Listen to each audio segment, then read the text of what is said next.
तो जब हम सिलाई करते हैं तो अक्सर हमारी आदत पड़ जाती है कि हम कॉर्नर्स कट करते हैं, और हम जब प्रोफेशनल भी होते हैं उनसे भी ये गलतियां, छोटी सी गलतियां जो हैं ये ज़ाहिर हो जाती हैं और हमें बाद में प्रॉब्लम्स आती हैं। तो बेहतर है हम सोचकर उनका हल पहले से ही निकालें ताकि हमें बाद में जो है ये प्रॉब्लम्स ना आए।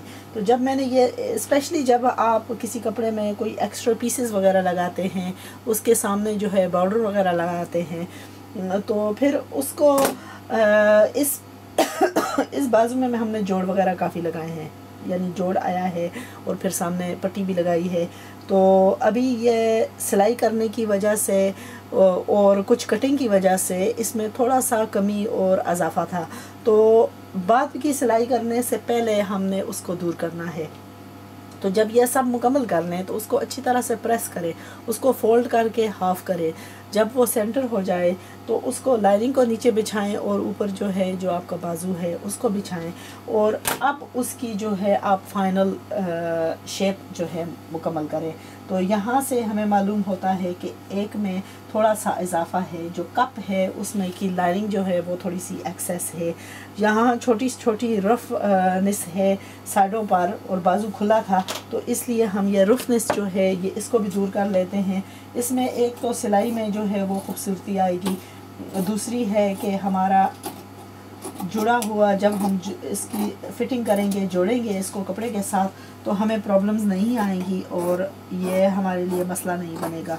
तो यही प्रोफेशनल जो तरकीब है यही है कि हम इसकी जो कमियां हैं, जो थोड़ी सी प्रॉब्लम्स इस स्टेज पर आती हैं, इनको हम ज़रूर दूर करें बिफोर हम प्रोसीड करें नेक्स्ट स्टेज पर।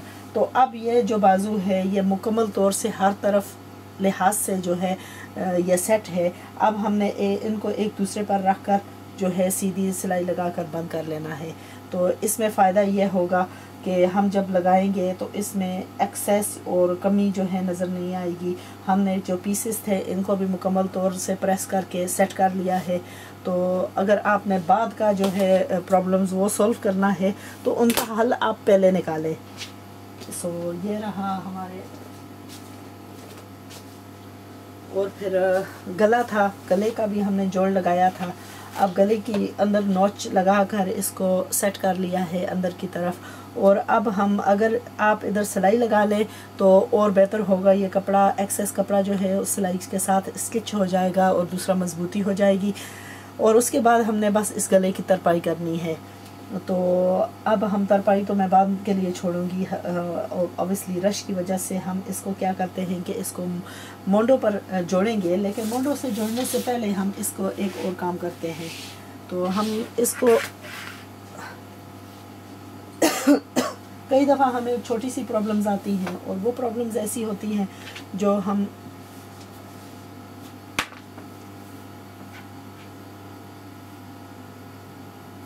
बाद में उनका हल निकालना बहुत मुश्किल हो जाता है।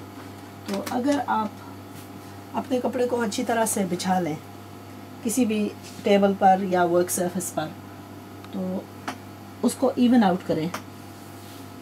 तो इसमें क्या होगा कि इसके साथ हमने लगाना है बैक का पल्ला, और दोनों के नीचे जो है लगी हुई है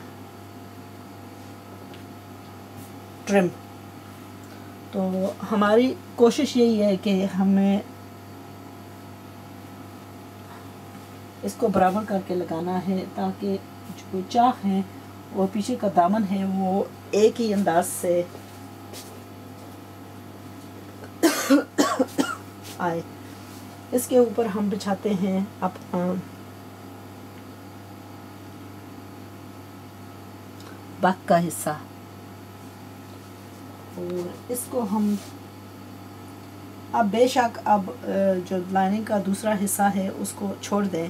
अच्छा, इधर से हमने क्या करना है कि इन दोनों को हमने सेट करना है,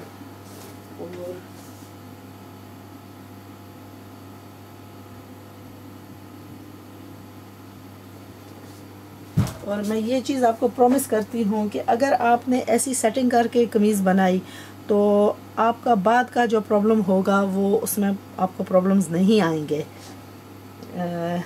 मेरे साथ ख़ुद भी ऐसा हुआ है कि जब मैंने सिलाई की है तो बाद में मुझे हुआ है कि ये जो एजेस हैं ये मैच नहीं कर रहे।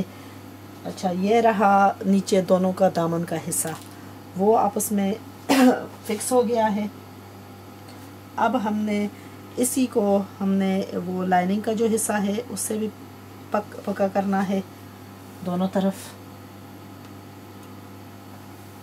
और फिर हम जो एक्सेस कपड़ा है उसको पुश करते हैं ऊपर की तरफ।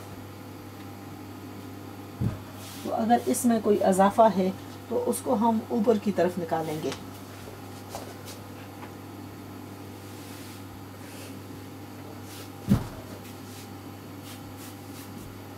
तो इसमें ज़ाहिरी तौर से ये नज़र आ रहा है कि मेरा जो बैक का पल्ला है वो थोड़ा सा मामूली सा लंबा आ रहा है।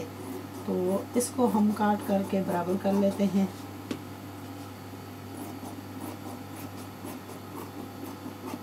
उसी के साथ साथ हम देखते हैं कि इसकी मोंडों की जो कटिंग है उसमें भी तो प्रॉब्लम्स नहीं है। अगर उसमें प्रॉब्लम है तो उनको भी हम थोड़ी सी कटिंग करके उसका भी हल निकाल कर दूर कर लेते हैं।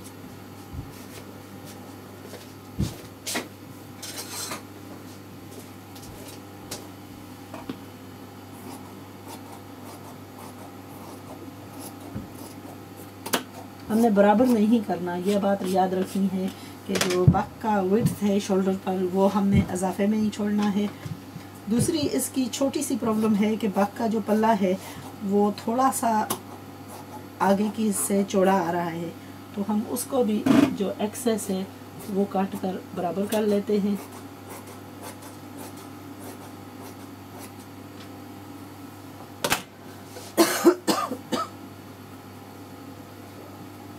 तो अब हम क्या करेंगे, इसको एक और पिन लगा, 2 पिन्स लगा लेते हैं शोल्डर पर भी।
अब ये मुकम्मल तौर से सेट है। तो आप मशीन का स्टिच जो है वो चौड़ा करके आप सीधी सीधी सिलाई जो है रफ स्टिचिंग दोनों को यहाँ से यहाँ तक ले जाएं। उस तरह क्या होगा कि ये सब 4 पीसेस जो हैं ये वो मुकम्मल तौर से एक दूसरे के साथ जुड़ जाएंगे। और उसके बाद जो है वो वाली सिलाई जो नीचे की होगी वो हम बाद में उतार लेंगे, लेकिन जो ऊपर वाली सिलाई है वो हमारी टकिंग स्टिच रहेगी। तो उसके बाद हमने इस कमीज़ की फ़िटिंग का अंदाज़ा लगाना है, और जितनी भी आपको चेस्ट पर चाहिए, वेस्ट पर चाहिए, हिप्स पर चाहिए, उनका बेशक आप एक कमीज़ ऊपर रख कर उसकी फ़िटिंग का अंदाज़ा लगा लें, या कि फिर आप मेजरमेंट्स करके लगा लें। तो ये जो एक्सेसेस हैं इनको हमने काट लिया है। तो अब हमारा बस मसला रहा है कि हमने चाक कितने नीचे रखने हैं। तो इस पर हम 15 इंचेस पर चाक रखेंगे। तो हम ये छोटी सी नॉच या निशान लगा लेते हैं कि हमने चाक्स कहाँ रखने हैं दोनों तरफ।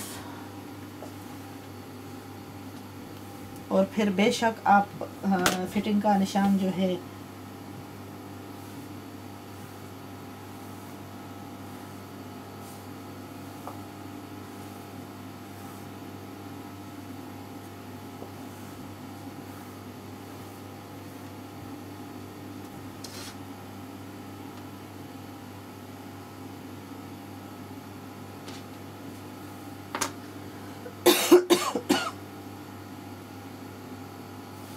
उसके बाद हम इसकी दामन की जो है वो लाइनिंग की सिंगल टर्न करके और ये मुकम्मल तौर से इसको सेट कर लेंगे। और ये जो छोटा छोटा एक्सेस है वो इसको हम थोड़ा सा ट्रिम करके काट लेते हैं ताकि हम जब पट्टी लगाएं तो वो उसमें आसानी हो।